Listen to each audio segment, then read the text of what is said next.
Hi boys and girls, today is another day and Granny has another story for you, okay? Do you guys like to be big and strong? Huh? Today I'm going to tell you a story about somebody that was big and strong in the Bible, okay? Okay. So let me see. And Bear is here. Oh, let's do a thumbnail. Okay. So Bear gets to sit down. He'll just sit down and just listen, okay? Okay. We'll get right to the story.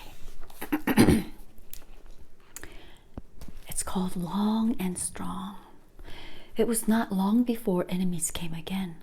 So God chose another man to visit his people. His name was Samson. Samson was a strong man. God had told Samson never to cut his hair. As long as Samson obeyed God, he was very strong. Look how strong he is. God told Samson, don't cut your hair. I'll make you strong as long as you obey me and not cut your hair. That's what he told him. One time, Samson spent the night in Gaza. Around the city was a big wall with a big gate. The people of Gaza wanted to catch Samson, but Samson left in the middle of the night. He tore down the locked gates. He carried them away on his shoulders. Wow, look. He just busted open the gates and he was carrying the big gates. That was much bigger than him. Wow, he's strong. The enemies asked a lady named Delilah to find out how to make Samson weak. So she asked Samson how, and Delilah was Samson really loved Delilah, so the enemies convinced Delilah to get the secret out from Samson why he was so strong. So she asked Samson how, and he said, tie me with 7 cords and I will be weak. So that night the enemies tied him with 7 cords. With ropes they tied him 7 times. But when Samson woke up, he snapped them right off. Of course he didn't tell them the truth. He's not going to tell the secret, right? So Delilah kept asking Samson why he was so strong. Finally, Samson said, if you cut my hair, I will be weak. Why did he tell her? That night, while he was asleep, Delilah called a man to cut his hair. That's a bad thing Delilah did, huh? When Samson loved her. He was not strong anymore. The enemies took him and put him in jail. That's what happens when you tell secrets that you're not supposed to tell people. You can't trust people, right? Not if they're going to do that to you. So Samson loved Delilah a lot, and she betrayed him. But God still let Samson win. At the very end, Samson said, please God, help me. And then he became strong again. It happened when the enemies were having a party in a big house. They took Samson with them to the party. God gave him strength. Samson pushed down the pillars that held up the roof. The roof fell in on top of all the enemies. God had saved his people again. So God gave another chance to Samson and made him strong again. So he was able to push the pillars, those big round pillars that were holding up the building, and it collapsed and killed all the enemies. And of course, Samson died in there too. Okay?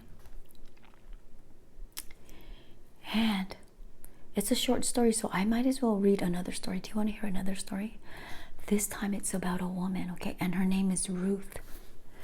Samson lived far away from Judah, the land of God's people. But she lived, not Samson, Ruth, Ruth lived far away from Judah, the land of God's people. But she lived with Naomi, who had come from Judah. Ruth had married Naomi's son, but he had died. Naomi's husband had died too. All the men are dying. Now Naomi wanted to go back to Judah, go back to her homeland. And that's Ruth and her mother-in-law, Naomi. They both lost their husbands. That would be very sad, huh?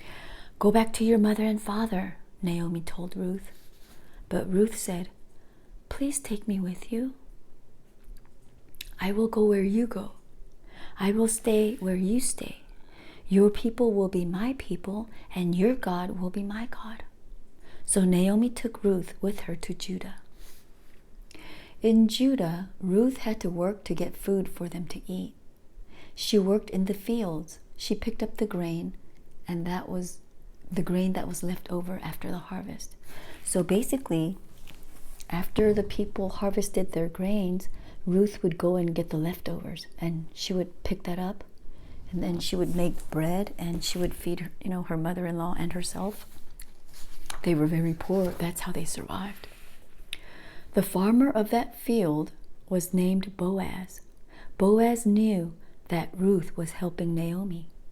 He told his farm helpers to leave grain, especially for Ruth. And he was glad she was picking up grain in his field.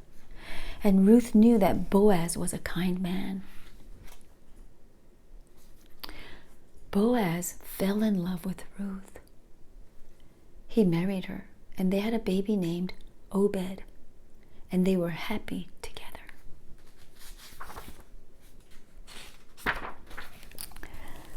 So Boaz was a kind man, and he was the owner of the field that Ruth was picking the grains from. And he told his workers, hey, leave some leftover so Ruth could get the rest. So he wanted her to get the good grains. And later, they fell in love, and they got married, and they had a son named Obed, and they lived happily ever after. So because Ruth was being kind, and she was basically taking care of her mother-in-law when she didn't even have a husband, she was loving her mother-in-law and taking care of her. God blessed her with a rich husband, a new husband, and she had a baby. So when you do good things, when you behave well, and you have hard times, God will help you, okay? Just ask God to help you. When you have bad things happening to you, just say, God, I'm going through this bad thing. Please help me. And then you ask God, and He will help you, okay? Because God loves you, Granny loves you, and Mr. Bear loves you too. Okay, all right? And if you want Granny to shout you out, and if you have a birthday coming up or something, and you want Granny to say happy birthday to you, just leave a comment below. Ask your mom or dad to comment below so she can shout you out and wish you a happy birthday or something, okay? All right. Until next time, until I bring you another story, take care, okay? Be good. Be good and listen to your mom and dad, and be good to your friends, okay? And do your best at everything, okay? Okay, bye. Bye. And Bear is gonna sign out.